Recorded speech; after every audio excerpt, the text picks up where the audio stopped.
say that speaking from experience, we always forget what it's actually like to be depressed when we're not feeling depressed, obviously.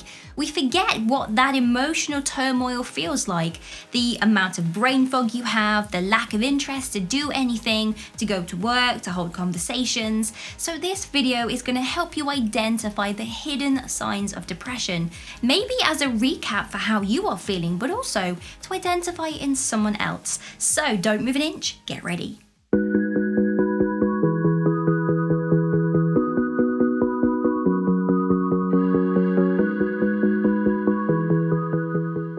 Hey, I'm Dani De Silves, and it is my duty to help newbies of self-development find a method of growth that works for them by identifying toxic cycles, ending them, and diving deep into their identity. Sleeping too much or too little. Personally, I know that depression is around the corner when I have 2 days of consistent afternoon naps. I've learned that it's my warning sign, so check in with yourself or the person that you have in mind. Have they been able to work overtime on little sleep, or are they struggling to stay awake because it's a key component of depression? They are pessimistic about the future. Sadly, they don't have any reason to look forwards to something. They may even struggle to find happiness in their current situation because they feel that the situation will never improve. They may come out with many cynical comments such as, well, why get married? It's completely pointless. Or why should I even iron my t-shirt? Who cares? You may hear them say the sentences, I should do this, I can't do that, I will never be able to. They struggle to stay focused. They forget the things that they are doing often. They forget what they are talking about mid-sentences. They forget to complete tasks. There is a whole lot of brain fog. Perhaps someone pulled them up for forgetting to do the favor that they said that they would do, which then is going to make them feel tremendous guilt. They're going to feel worse and less likely to socially interact for the fear of not being good enough. It even shows itself as forgetting to message people back. Using alcohol. Alcohol is a depressant, meaning that you may get a spike of happiness for the first couple of rounds. Call this reward a serotonin release. But shortly after, when this reward novelty feeling has vanished, along comes more sadness. Alcohol is a known stress and pain reliever, so the person in question could be drinking more or even more often than usual. And sadly, as most people seem to reward sad friends with, you need a drink to cheer you up, it can actually make the depressed person feel a lot worse. You will notice the mood shifts.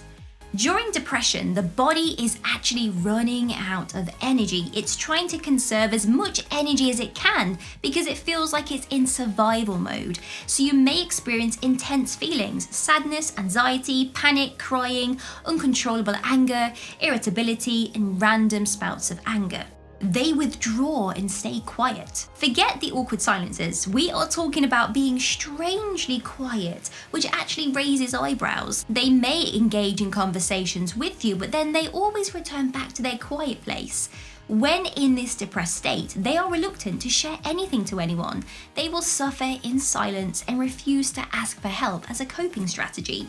Sometimes the extroverted, high-energy people will still show up as normal in conversations, but their tolerance to high energy time is extremely depleted, and they will need to recharge by themselves more often. So remember, sometimes we don't realize that we are at the start of a depressive phase, and remaining quiet in a conversation could be the first sign.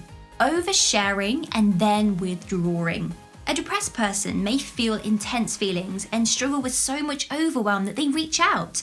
It could be to a friend and they end up offloading everything, and then shortly after, maybe because the other person read the message, they delete it because they feel ashamed. They may delete social media posts or cancel therapy appointments because they feel awkward, guilt and shame for asking for help and letting someone else in.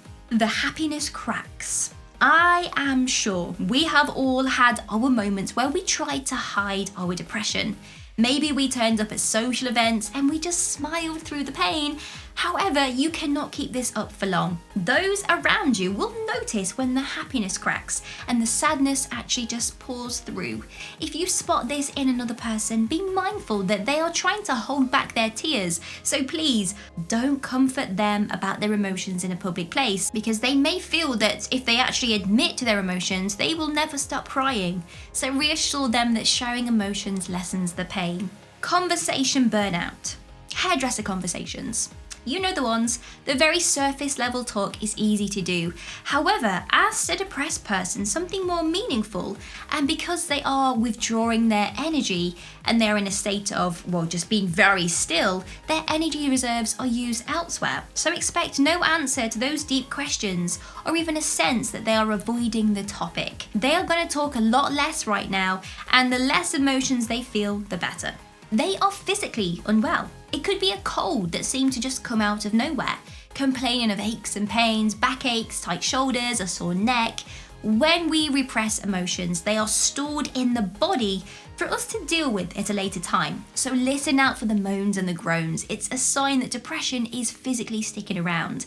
This will bring along weight gain, maybe a loss of weight, brain fog, headaches, and indigestion.